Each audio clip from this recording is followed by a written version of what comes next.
Hello guys, welcome back to my channel. তো আজকে আমি নতুন ভিডিও নিয়ে স্বাগত জানাচ্ছি। আমি কিন্তু ভিডিওটা আগে আপলোড করেছিলাম, কিন্তু বিজি থাকার কারণে আমি কিন্তু আপলোড করতে পারি না, কারণ বিয়ের বাড়ি তো অনেক ভিড়, তাই আপলোড করে যখন তো বাড়ি এসেছি তাই ভিডিওটা আপলোড করলাম। তো বন্ধুরা জানে না, আমাদের এই যে আমি তো বাঙালি, কিন্তু আমি তো বিহারি বাড়িতে বিয়ে করেছি। তো আমার বড় ননদের বড় মেয়ের বিয়ে ছিল বিহারি, তাই আমি গেছিলাম ওদের সাথে। আমাদের জানি না এটা ভাতবান কি পুজো বলে।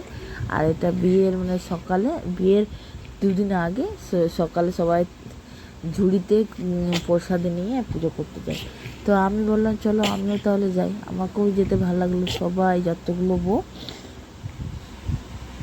সবাই মিলে নতুন নতুন শাড়ি পরে, আর যতগুলো মন্দির আছে সব মন্দিরে পুজো করতে যায়। তা আমিও একটা কালো মতো সাথে পরে নিলাম, আমার মেয়েও তো আমার সাথে ছিল। তাই বললাম যে চল ঘুরেই আসি, আর তো এরকম মৌকা পাওয়া যায় না। এই যে লাল শাড়ি পরে, সেটা আমার ছোটো গোতনি। গোতনি মানে যা, এইটা মামি। মামিকে বললাম মামি থোড়া হাসিয়ে তো, একটু হাসো তো। তোমার বললো কাহেলা, কেন হাসো?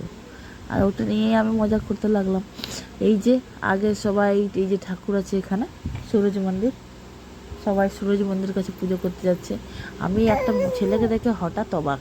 এই যে পাশের পুকুর, সেই পুকুরটাতে আমাদের যে সাথে এসছিল, ওদের মধ্যে গ্রামে একটা ছেলে ছিল, ও স্নান করছে, একটুও ভয় পায় না। আমার কিন্তু জল দিয়ে খুব ভালো লাগে, জলে খুব ভয় লাগে। আপনি যদি আমার ভিডিওটা দেখছেন, তো যদি দেখে থাকেন তাহলে বলবেন কি জলের ভয় লাগে না। এই যে লাল শাড়ি পরে এই যে ছিল দাঁড়িয়ে বউ, ওটা আমার শাশুড়ি, ঠিক আছে। তো এই যে গ্রামের দৃশ্যটা আমি আপনাদের দেখাচ্ছি। গ্রামের দৃশ্য তো আমি আগে দেখিনি, কেন আমি তো শহরের মেয়ে, আমি তো গ্রামে যাই না। আর এই প্রথমবার আমি গ্রামে গেলাম, গ্রামের মাঠ ঘাট দেখে আমার কিন্তু খুব ভালো লাগলো। ওই জন্য তো আমি ভাবলাম ভিডিওটা আপনাদের সাথে শেয়ার করলেই ভালো হয়।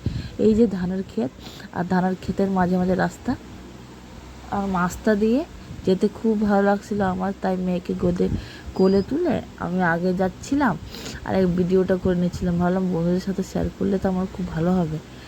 বন্ধুদের সাথে শেয়ার করে আমার তো মনও মানে নেই। ভিডিওটা কিন্তু আমি অনেক দিন আগে ভিডিও শ্যুট করেছি, কিন্তু আমার টাইম হলো না, তাই ভিডিওটা আমি আপলোড করতে পারিনি। এই যে ধানের ক্ষেতগুলোর আমি খুব ভালো করে ভিডিও তুলেছি। এই যে চারিদিকে ধান আর মাঝখানে রাস্তা, এতটুকু রাস্তা নিয়ে বাচ্চা নিয়ে চলছি, কিন্তু আমি তাও ভিডিও বানাচ্ছি। আমার হাজব্যান্ড তো আমার সাথে কোথাও যায় না, তাই ওকে নিয়ে আমি যাইনি।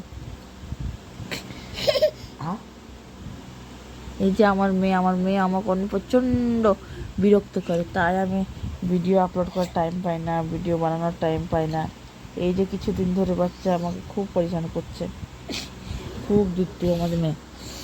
এই যে তাও সবাই মিলে রাস্তায় রাস্তায় যেতে যেতে যেতে যেতে তাও নতুন একটা ঠাকুরের খোঁজে, নতুন একটা মন্দির। এই যে সামনে যে লাল মতন দেখছেন না, সেটা হলো দ্বিতীয় ঠাকুর, ওইটাকেও পুজো করতে যাবে। আমি দেখাচ্ছি, তোমাদেরকে দেখাবো যে মাঠের সাইডে সাইডে কত রকমের সবজি। এখানে সবজির কত দাম জানেন তো আপনারা সবাই, কিন্তু গ্রামে সবজির দাম নেই। গ্রামে মাঠে ঘাটে যেখানে সেখানে সবজি। এই যে বউটা যাচ্ছে, এই যে এই সাইডের গাছগুলো, এটা নাকি হলুদ গাছ, আর এই যে এটা নাকি আলু গাছ। এই যে আলু গাছের ঢিপি করে রাখে, আলু গাছটা মাঝখানে থাকে, আর ভিতরে ভিতরে আলু থাকে, এর মধ্যে খুব বেশি আলু হয়। এই যে ভিডিওগুলো আমি তোমার সাথে শেয়ার করার জন্য কত দিন ধরে উৎসুক। এই যে এটা দেখে তো আমি অবাক, এটা তো ধনেপাতা গাছ। এই যে দেখুন বন্ধুরা, এটা তো ধনেপাতা, কিন্তু রাস্তার মধ্যে যে গ্রামের লোক কেউ ধনেপাতা এরকম করে চুরি করে না। এই যে ধনেপাতা, এই যে মূলো শাক, এই ফুলকপি বাঁধাকপি, কতই কিছু না আছে।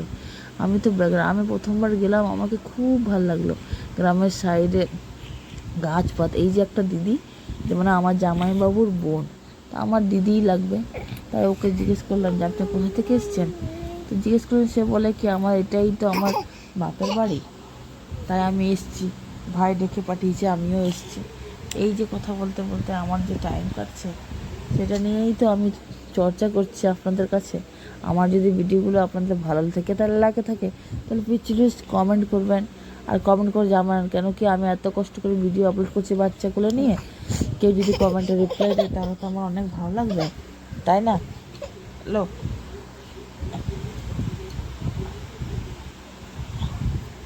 ঠিক আছে বন্ধুরা। এই যে সামনে ঘুঁটো, ঘুঁটো দিয়ে খাবার বানানো হয়, কয়লা ধরানো হয়, ঠিক আছে।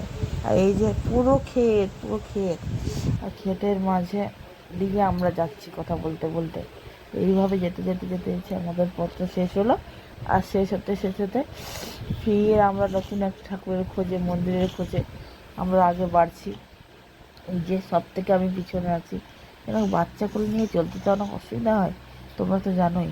বাচ্চা আর মোটা মানুষের বাচ্চা নিতে কত অসুবিধা হয়। ওই যে সব কত দূরে চলে গেছে, আর আমি কত পিছনে। বন্ধুরা, যদি ভিডিওটা ভালো লেগে থাকে তো প্লিজ শেয়ার করবেন। এই যে আমি ফির রাস্তায় চলে এসেছি। রাস্তায় এই যে রাস্তার মধ্যে সবাই ডান্স করছে, কিন্তু আমি তো ডান্স করতে পারি না, কেন কি আমার ছোটো বাচ্চা। তাই ভাবি একটা ভিডিও বানিয়ে নিই। এই যে আমার লাডু দিদার কোলে আছে, ঠাকুমার কোলে আছে। লাডু প্রচণ্ড পরিশ্রম করলো আমাকে। পাশে অনেকগুলো ভ্যাস ছিল। সবার ভিডিওর মধ্যে আমার ভিডিও করতে খুব যেন পরিশ্রমী, ভিডিও করতেও মন করে, আবার টাইমও পায় না, কোলেও নেয় না বাচ্চাকে। তাছাড়া বাচ্চা করে নিয়ে তো ভিডিও করতে খুব অসুবিধা হয়। তাই রাস্তার মধ্যে কখনো যখন টাইম পাচ্ছি একটা আধটু ভিডিও বানাচ্ছি, ফির ছেড়ে দিচ্ছি। এই করে করে আমি সব ভিডিও বানাবো। আগেও অনেকগুলো ভিডিও আমি আপলোড করবো, সেটা যদি দেখার থাকে তাহলে কিন্তু আমার প্রোফাইলে আসবেন আর আমার চ্যানেলে সাবস্ক্রাইব করে দেবেন। আমি বিয়ের আরও অনেকগুলো ভিডিও আপলোড করেছি, কিন্তু আপলোড করতে পারিনি। তাই বন্ধু, যদি আপনাদের ভিডিওগুলো ভালো লেগে থাকে আর আপনারা যদি এরকম আরও ভিডিও ভালো মিনি ব্লগ দেখতে চান, প্লিজ আমার চ্যানেলটাকে ফলো করবেন, সাবস্ক্রাইব করবেন আর ভালো থাকবেন। Thank you for watching.